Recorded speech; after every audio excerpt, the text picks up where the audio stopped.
Breaking right now on Denver 7 News at 6 a.m., the longest-serving Japanese prime minister assassinated.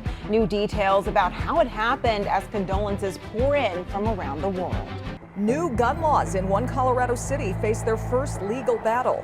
I'm Denver 7's Veronica Acosta. Why a new lawsuit says Superior's just passed assault weapons ban has to be thrown out. It's easy to get swept up in the wedding bells. But lawyers warn prenups might be more important now than ever before. There are Stanley Cup champs, but that doesn't mean they'll all be wearing burgundy and blue next season. One of your favorite players could soon be switching teams. Have you ever considered rejuggling your career? Well, this Denver man literally did just that so he could make your commute a little more entertaining. I've talked to people who were crying. They're like, thanks for picking up my day a little bit. And he takes Venmo if you want to donate. Making it easy. Yes. Thanks for joining us this morning. I'm Nicole Brady. And I'm Jessica Crawford. Colorado is turning up the heat this weekend. Denver 7 meteorologist Stacy Donaldson is timing out when we could be near triple digits, Stacy. We're in the midst of a warm up right now. So over the last few days, our high temperatures have been getting warmer and warmer. Today we'll be in the low to mid 90s with partly cloudy skies. Tomorrow in the triple digits, and it looks like that will stick with us through the weekend. This morning, though, it's nice outside. We have 50s and 60s with mostly clear skies out there, 40s and 50s for the higher elevation. So if you're out and about, getting your steps in early this morning, 60s and 70s through 9 to 10 a.m. And then we're in the 80s for the rest of the late morning and early afternoon. It is quiet on our satellite radar picture all across the state. We had some thunderstorms move through late last night for southeastern Colorado, and we will have some isolated thunderstorms across the eastern plains as we go into the afternoon. I do think those will be east of Denver, so we will hang on to those dry conditions. Up in the high country, same situation. Partly cloudy skies, highs in the 60s and 70s as we get toward noon and 1 o'clock, and temperatures those will be around 10,000 feet. And I'm getting a little bit more information about that crash on I-70 if you're headed up to the high country. It's actually not a crash. This is construction in the area causing a few backups, and this is in between exit 251 and 253. That's the El Rancho area. I do want to go ahead and give you a quick check of your drive times around the metro. Southbound I-25 from Colfax to C-470, 13 minutes. Northbound running the same, and southbound I-225 from Parker Road to I-25 running 4 minutes. Let's go ahead and bring up Air Tracker 7 because it is headed to a crash on C-470 just west of Quebec. We're hearing that there are 2 cars involved. One has rolled over. Still can't get a CDOT camera in that area to pop up for me, but Air Tracker 7 should be in that area very soon, and I'll have an update for you in a few minutes. We're following breaking news this morning. The White House says it's shocked and saddened by the assassination of former Japanese Prime Minister Shinzo Abe. He was shot from behind while giving a campaign speech for a candidate he was supporting. The gunman used a homemade shotgun and did not try to leave the scene. He's been identified as a 41-year-old naval veteran who had gun training.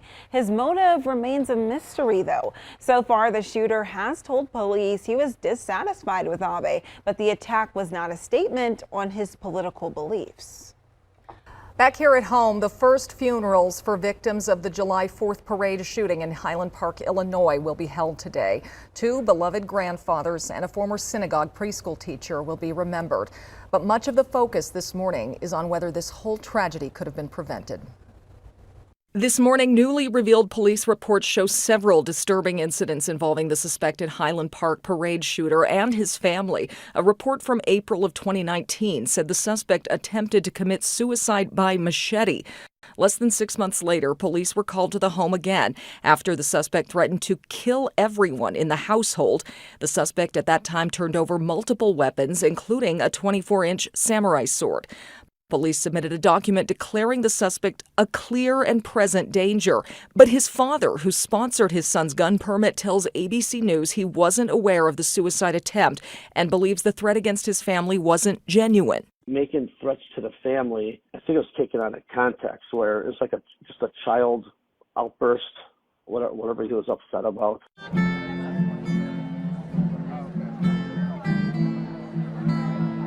A candlelight vigil was held last night in Highland Park for the 7 victims of Monday's rampage. Funeral services for 3 of them are scheduled today. We have each other. We will lean on each other. We will lift each other up. And we're learning more about one of the youngest survivors of the massacre, 8-year-old Cooper Roberts, who is in critical condition on a ventilator. His family attends the 4th of July parade every year. Cooper was shot in the chest, and he suffered significant injuries, including a severed spinal cord. Doctors fear Cooper may be permanently paralyzed.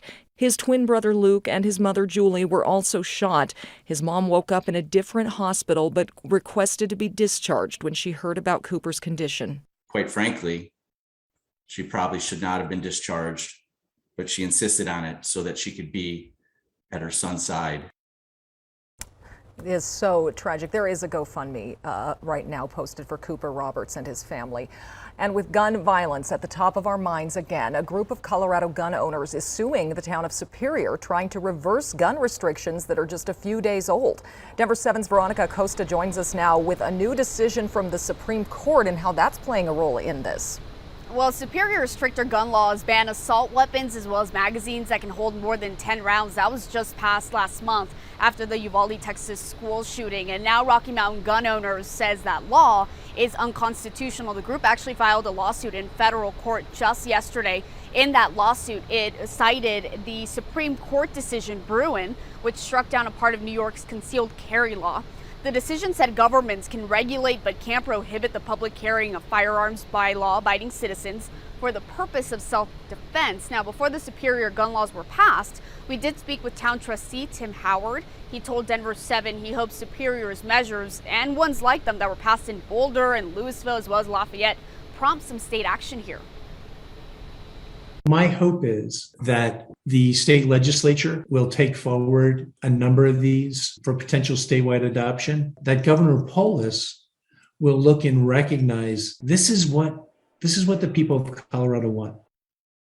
Lawsuit statement, Rocky Mountain Gun Owners Executive Director Taylor Rhodes said the group was filing this lawsuit because, quote, Superior's anti-gun ordinance flies directly in the face of our right to keep and bear arms, and we're not going to stand idly by and let this town or any other rogue government trample on our right to self-defense. Now, that lawsuit does also go ahead and target a state law that was passed after the Boulder King Super shooting that gives local governments the authority to regulate guns. We did reach out to some of those trustees in Superior, but we haven't heard back as of news time this morning.